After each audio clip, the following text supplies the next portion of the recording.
नमस्कार मंडळी, आज आपण चंदन बटव्याची भाजी कशी करायची ते बघणार आहोत। ही एक रानभाजी आहे आणि पावसाळ्यात हिवाळ्यात भरपूर प्रमाणात मिळते आणि शिवाय आरोग्यासाठी खूप फायदेशीर आहे। वेळ न घालवता लगेच रेसिपीला सुरुवात करूयात। तर मी इथे एक चंदन बटव्याच्या भाजीची जुडी घेतलेली आहे। ज्यांना कोणाला माहीत नसेल की चंदन बटव्याची भाजी कशी दिसते तर बघा, ती याप्रमाणे दिसते आणि तिच्या पानांना आहे ना अशी वेगळीच काठाला असे पानं जरा वेगळ्या आकारात असतात तिची आणि हलकीशी ती टोकावर जी कवळी पानं असतात ना तिची, ती हलक्या गुलाबी रंगाची असतात। आता भाजी छान ताजी टवटवीत असली ना की तो रंग अगदी छान दिसतो। बघा, इथे हलकासा अगदी गुलाबी रंगाची ती पानं असतात। तर आता ही भाजी आपण तोडून घेऊयात। तर भाजी तोडताना आहे ना पानालगतची जी कवळी देठं असतात ना ती सुद्धा आपल्याला घ्यायची आहेत, कारण जशी पानं महत्त्वाची आहेत ना तसं भाजीच्या काड्या देखील महत्त्वाच्या आहेत। तर पानालगतची जी कवळी देठं असतात ना ती देखील आपण तोडून घ्यायची आहे आणि ही भाजी तोडून घ्यायला खूप अवघड नाही आहे, अगदी पटापट्टी होऊन जाते। आता अशाच प्रकारे मी इथे सगळी भाजी ही तोडून घेणार आहे। तर इथे मी सगळी भाजी तोडून घेतलेली आहे आणि थोड्या मोठ्या बाउलमध्ये ती घेतलेली आहे। आता आपण भाजी धुवून घ्यायची, पण धुवायची कशी, अगदी पाण्यात घालायची आणि लगेच काढायची असं करायचं नाही। कुठलीही पालेभाजी धुताना ती पाण्यात कमीत कमी 3 ते 4 मिनटं, म्हणजे अगदीच कमीत कमी वेळ नसेल तरी 3 ते 4 मिनटं ती थोडा वेळ अशीच भिजत ठेवायची आहेत। आणि त्याने काय होतं ना की भाजीला जी धूळ माती लागलेली असते ती छान तळाशी जाऊन बसते। अगदीच पाण्यात घातल्या कुठलीही पालेभाजी बाहेर काढायची नाही आहे। कमीत कमी 3 ते 4 मिनटं का होईना थोड्या वेळ ती पाण्यातच राहून द्यायची आहे। त्याने काय होईल, आपोआपच त्याला लागलेली धूळ माती ही छान भांड्याच्या तळाशी जाऊन बसेल।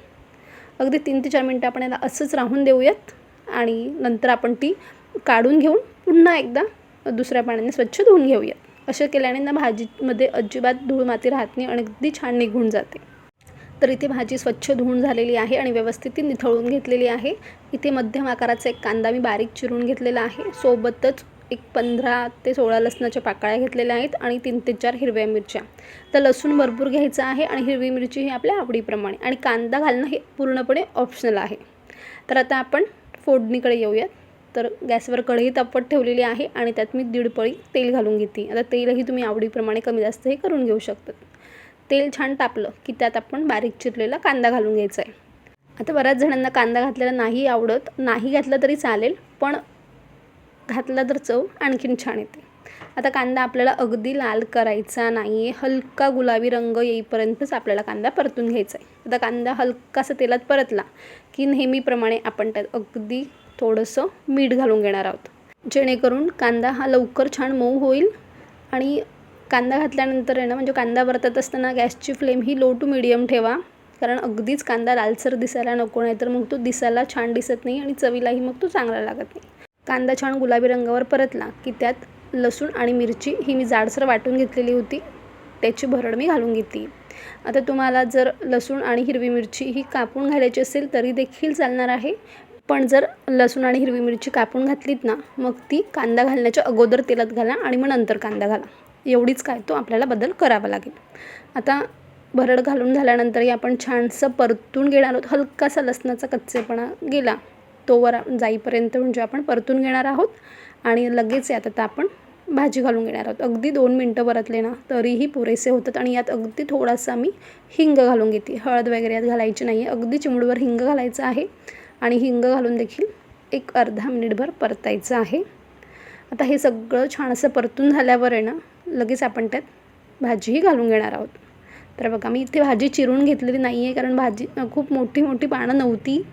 जर तुम्ही घेतलेल्या जोडीची पानं खूप मोठी असतील ना तर तुम्ही चिरून घेतली तरी देखील चालणार आहेत, पण खूप जास्त बारीक पालेभाज्या चिरायच्या नाही आहेत। तर बघा, इथे मी भाजी चिरलेली नाही आहे।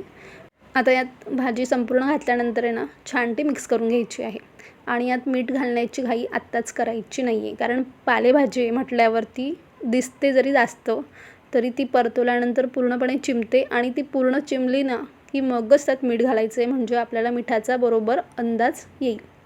तर भाजी बघा, आता दिसायला अगदी कढई भरून दिसते, पण ती पूर्णपणे चिमली ना की अगदी थोडीशी होऊन जाईल।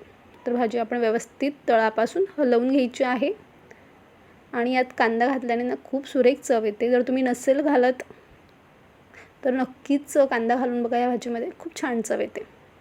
तर आता बघा आपण सगळी भाजी छान अशी परतून घेतलेली आहे आणि सुरुवातीला किती दिसत होती आणि आता बघा अगदीच कमी दिसते. आता भाजी छान पूर्णपणे चिमली ना की आता आपण यात मीठ घालून घेऊयात आणि मीठ घातल्यानंतरही छानसं तिला परतून घेऊयात. आता तुम्हाला जर यात डाळ घालायची असेल किंवा मुगाची डाळ वगैरे घालायची असेल तर तीही तुम्ही घालू शकता. तर आपण यात चवीप्रमाणे मीठ घालून घेऊयात आणि मीठ घालून देखील छानसं हिला परतवून घेऊयात.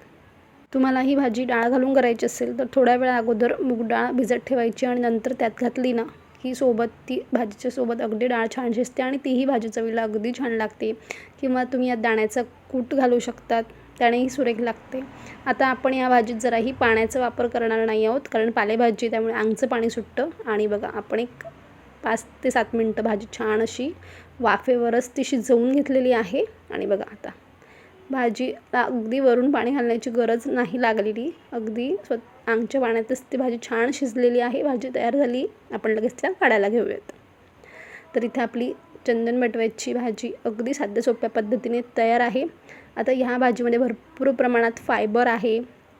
हिवाळ्यात ही भाजी आरोग्यासाठी खूप गुणकारी आहे. शिवाय हाडांसाठी स्नायूंसाठीही याचा बराच फायदा होतो.